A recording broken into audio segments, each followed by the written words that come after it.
नमस्कार, आप live cities देख रहे हैं। मैं हूं गरिमा भारती।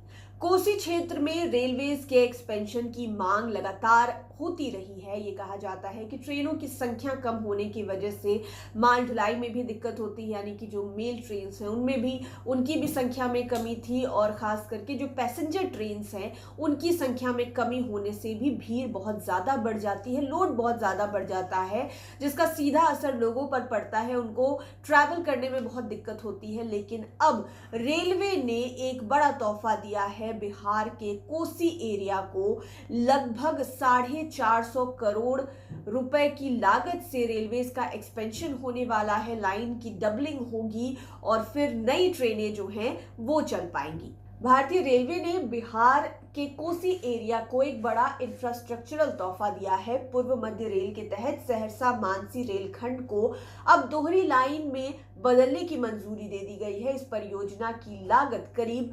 499 करोड़ रुपए बताई जा रही है। इस फैसले से न सिर्फ यात्रियों को राहत मिलेगी बल्कि माल ढुलाई की क्षमता भी कई गुना बढ़ जाएगी। रेल मंत्रालय ने 44.40 किलोमीटर लंबे सहरसा मानसी रेलखंड के दोहरीकरण को हरी झंडी दे दी है। यह वही मार्ग है जो वर्तमान में सिंगल लाइन के रूप में काम कर रहा था और इस पर ट्रेनों का भारी दबाव बना हुआ था। इस रूट पर पहले से ही हर दिशा में 24 जोड़ी यात्री ट्रेनें संचालित होती है। साथ ही बड़ी मात्रा में मालगाड़ियों का भी संचालन होता रहा है। इस रेलखंड पर क्षमता का उपयोग पहले ही 108% से अधिक हो चुका है, यानी कि जितनी क्षमता थी उससे ज्यादा दबाव इस रूट पर चल रहा था। अनुमान है कि 2028-29 तक यह बढ़कर 119% तक पहुंच सकता है, जिससे ट्रेनों की देरी और ट्रैफिक जाम जैसी समस्याएं और बढ़ सकती थी।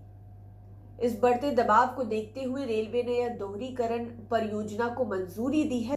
दोहरी लाइन बनने के बाद ट्रेनों की आवाजाही सुचारू हो जाएगी। अब ट्रेनों को एक दूसरे के पास से गुजरने के लिए लंबा इंतजार नहीं करना पड़ेगा। यात्रियों को समय की बचत होगी और ट्रेन संचालन ज्यादा समयबद्ध हो सकेगा। रेलवे का कहना है कि इससे परिचालन दक्षता बढ़ेगी और पूरे क्षेत्र में रेल नेटवर्क मजबूत होगा।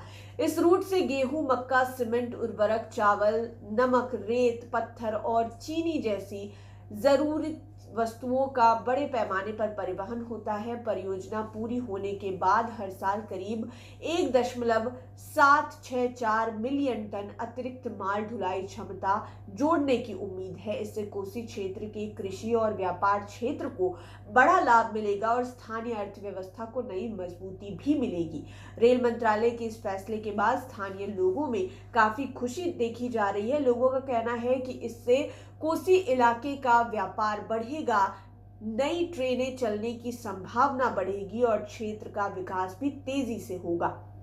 तो बिहार में सहरसा मानसी रेलखंड का जो है वो डबलिंग किया जाएगा, दोहरीकरण का किया जाएगा, यानी कि इंतजार नहीं करना पड़ेगा। ट्रेनों की संख्या बढ़ेगी और माल ढुलाई की क्षमता बढ़ने की वजह से किसानों को फायदा होगा और आने वाले समय में उस एरिया का जो इकोनॉमिकल ग्राफ है वो भी तेजी से बढ़ता हुआ नजर आएगा और आम लोगों को भी यात्रा करने में काफी सहूलियत होगी। आप लाइव सिटीज के साथ बने रहें। इस वीडियो को यूट्यूब पर देख रहे हैं तो चैनल को सब्सक्राइब करें, फेसबुक पेज लाइक करें। आप हमें हमारे सोशल मीडिया हैंडल्स पर भी फॉलो कर सकते हैं। धन्यवाद।